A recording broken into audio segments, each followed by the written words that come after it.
Leçon 2. Faut-il systématiquement chercher la reconnaissance des autres ? La deuxième chose dont j'aimerais parler, c'est la reconnaissance. Et justement, est-ce que cette reconnaissance-là, on doit l'attendre des autres ou est-ce qu'on doit aussi la trouver nous-mêmes finalement, puisque quand on a par exemple un manager qui s'en va ou on parlait du dépassement de soi juste avant, mais à quel moment justement il faut chercher cette reconnaissance de quelqu'un d'autre, à quel moment il faut aussi essayer de la trouver nous-mêmes. C'est toujours des sujets un petit peu délicats, la balance finalement est assez fine entre les deux. Comment est-ce qu'on fait pour trouver cette reconnaissance-là ? La reconnaissance, c'est vrai que c'est un sujet que j'entends souvent, qui remonte dans les conflits manager-managé. Que très souvent, le manager se plaint qu'il n'y ait pas assez de reconnaissance, d'abord de son manager et puis de l'organisation dans son ensemble. Alors, je pense que déjà, il y a un point, moi, dont je suis convaincue depuis bien longtemps, c'est qu'il faut faire vraiment la différence entre la reconnaissance professionnelle, la reconnaissance que ton manager, l'organisation dans laquelle tu travailles, t'apporte, en fonction de tes réalisations et de ton potentiel, et ensuite... En fait, je vais être direct, l'amour que certains attendent de leurs collègues, de leurs managers, de l'organisation. Parce que ça, je pense que c'est une erreur fondamentale, qu'on n'est pas dans une entreprise là pour être aimé.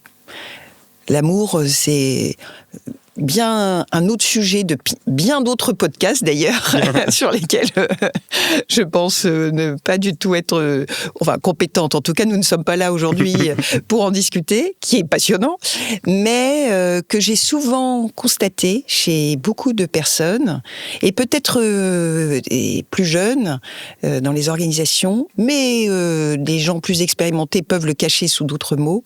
Ils attendent à être aimés, à être reconnus pour leur qualité personnelle. Et donc on est dans une relation très personnalisée, très affective, très psychologisante des rapports professionnels. Et je pense qu'il faut vraiment prendre de la distance par rapport à ça. En fait, on va évaluer une personne et on va lui donner de la reconnaissance. Elle a très bien performé parce que elle a atteint ses objectifs, parce que elle a réussi à traverser une période difficile, parce qu'elle sait travailler en équipe, parce qu'elle ne ramène pas tout à elle et qu'elle sait partager les succès. Enfin, il y a en fonction des jobs, mais globalement, c'est souvent quand même ces qualités-là, en tout cas moi, que j'attends d'un collaborateur. Et elle n'est pas aimée ni pour sa beauté, ni pour son intelligence d'une manière globale, ni... Et d'ailleurs, on peut avoir des gens qui réussissent très très bien dans un certain poste, dans une certaine organisation, avec un certain manager, et qui ne réussissent pas du tout dans d'autres circonstances, même des fois dans la même organisation, parce que la position n'est pas faite pour eux, ou ça fonctionne mal. Ce qui veut dire qu'on n'est pas définitivement très bon ou très mauvais. Ça, je pense que... Et j'ai vu des tas de changements dans un sens ou dans l'autre qui donnent toujours espoir, surtout face des fois à des échecs. Et ça n'a rien à voir avec des relations d'amour. Et ça, il faut aller les chercher à l'extérieur de l'entreprise. Donc ça, déjà, ça me paraît un principe. Comme manager, de bien avoir pour principe d'avoir cette frontière entre ce qui est du compliment personnel, parce que ça, pour moi, c'est le terme du compliment, et puis en plus, ça peut aller des fois dans des territoires qui sont extrêmement dangereux. C'est quand on commence à être dans l'amour, l'affection, etc., je pense, c'est extrêmement délétère pour les personnes elles-mêmes, qu'elles soient managées ou managers. Et vraiment, de l'autre côté, dans le feedback objectif, factuel, ça j'ai toujours eu pour principe, que quand on donne du feedback aux gens dans le cadre professionnel, il faut être le plus factuel possible. C'est sur une période donnée, voilà ce qu'on a observé, et ça, c'est positif. Là, bien sûr, il ne faut pas dire ça c'était nul, mais je pense que là, tu aurais pu faire différemment. Il faut être honnête avec les personnes.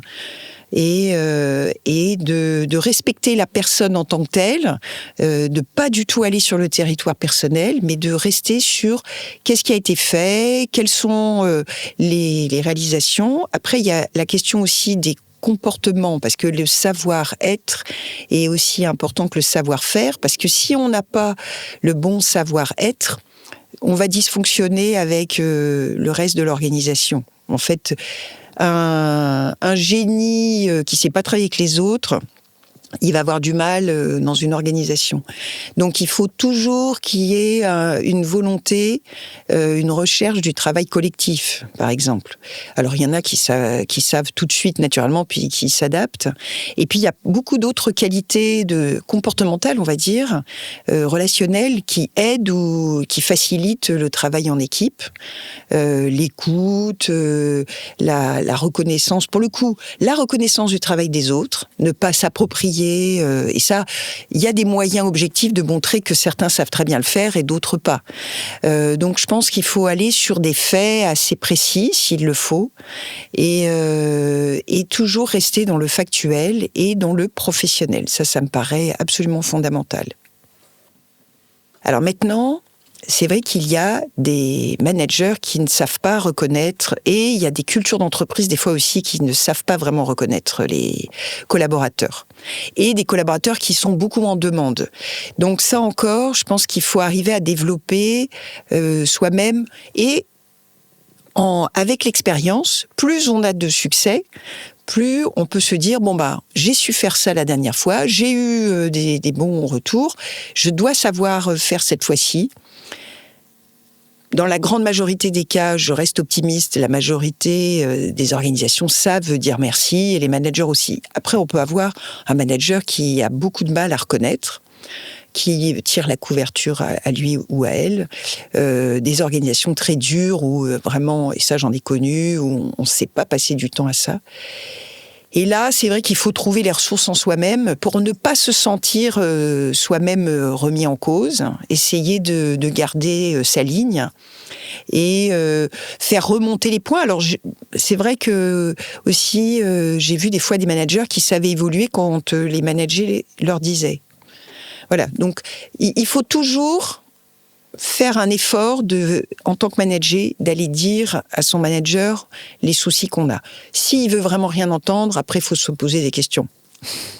Et toi, du coup, en tant que manager, tu as dû justement avoir plein de collaborateurs différents, des moments où justement, il y en a qui sont très attachés justement au factuel comme ça, mais d'autres qui sont très dans l'émotionnel et qui attendent beaucoup de ça.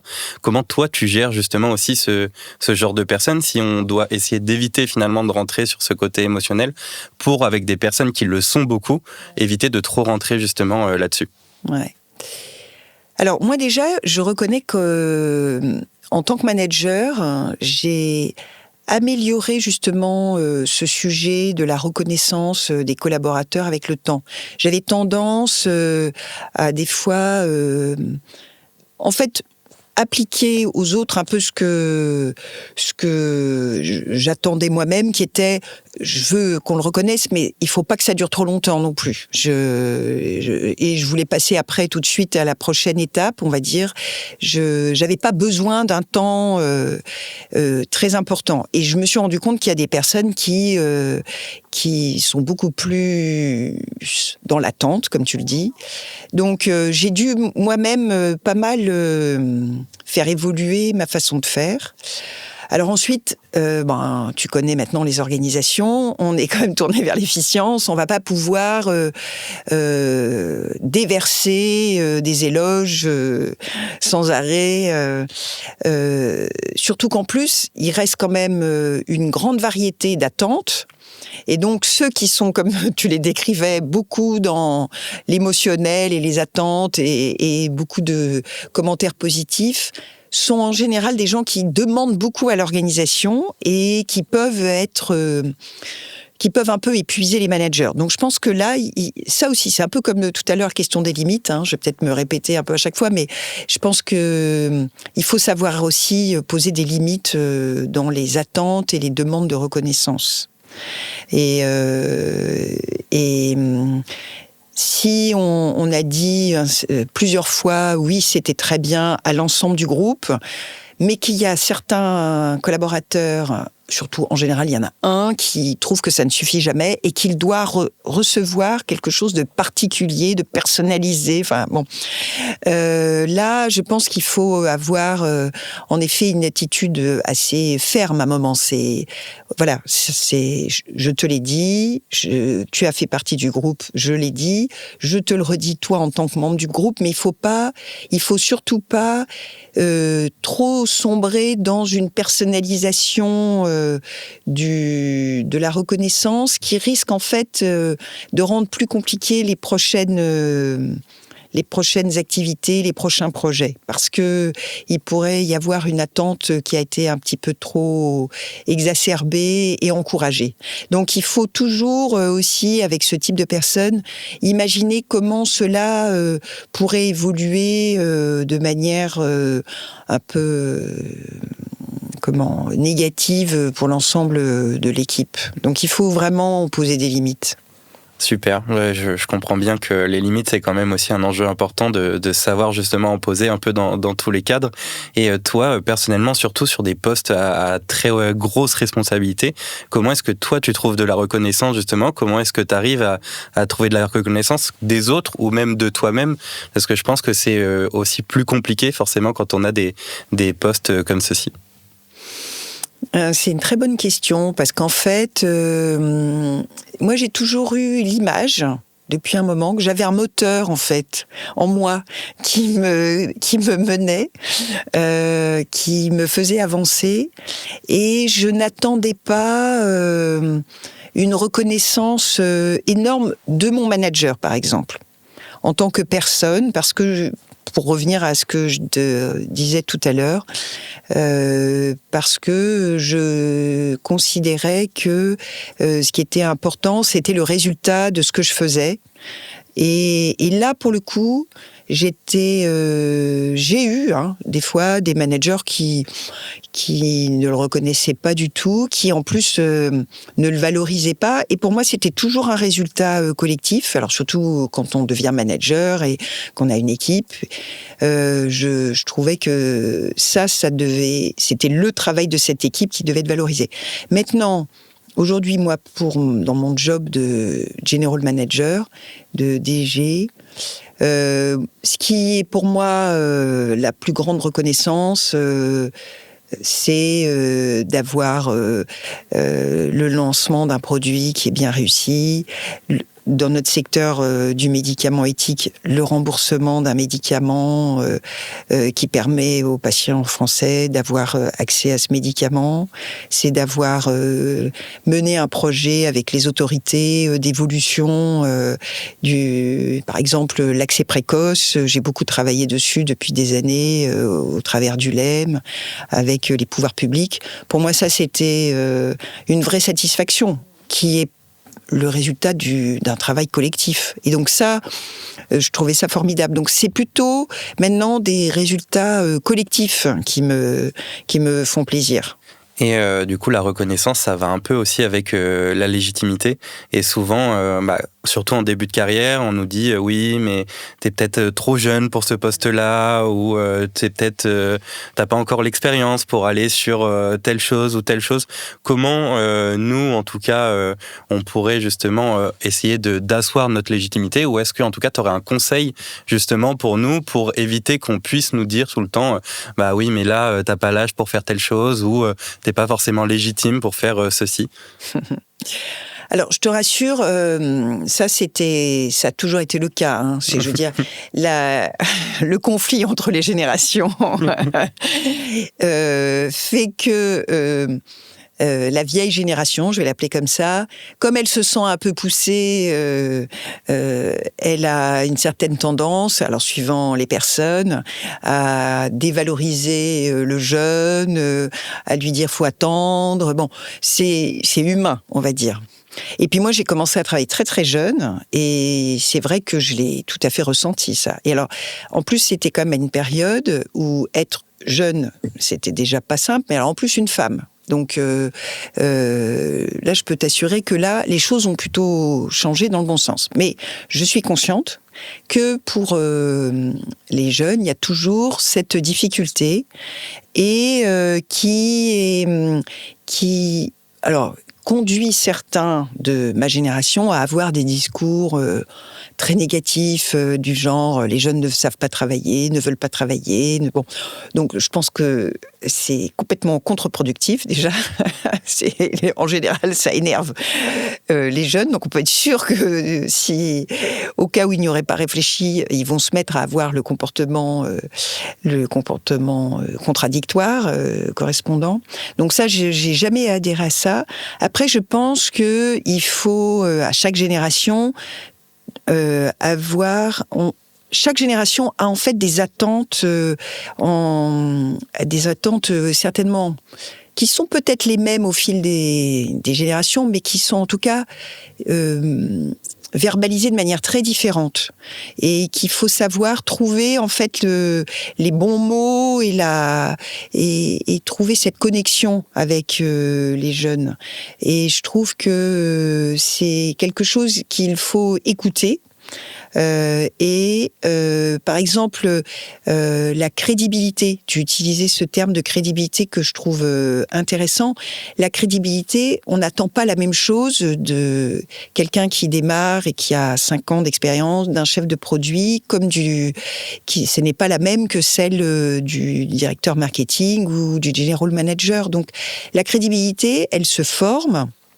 Et que évidemment, il faut jamais dévaloriser la personne qui est en dessous de soi, en fait, parce que en plus, quand on est le general manager, on a besoin de cette personne. On fait pas tout toute seule, hein, ça c'est impossible. Donc cette crédibilité, faut la valoriser au contraire. Pour moi, c'est plutôt, c'est vraiment des conseils plutôt aux managers que je donnerais. Et les jeunes, alors peut-être que ça va être un peu un conseil de patience. Faut peut-être ne pas se hérisser quand on entend ce genre de choses et faire remarquer que il faut toujours revenir à ses propres réalisations et rester factuel et ne pas rentrer dans un jeu de je ne supporte pas ce discours paternaliste et dévalorisant. Je pense qu'il vaut mieux... moi, j'ai toujours un peu aussi joué avec de l'humour. Voilà. C'est un peu le conseil que j'ai donné à mes filles, parce qu'en effet, elles se retrouvent des fois dans des situations où elles sont très agacées de voir ce que tu me décris. Exactement. À suivre.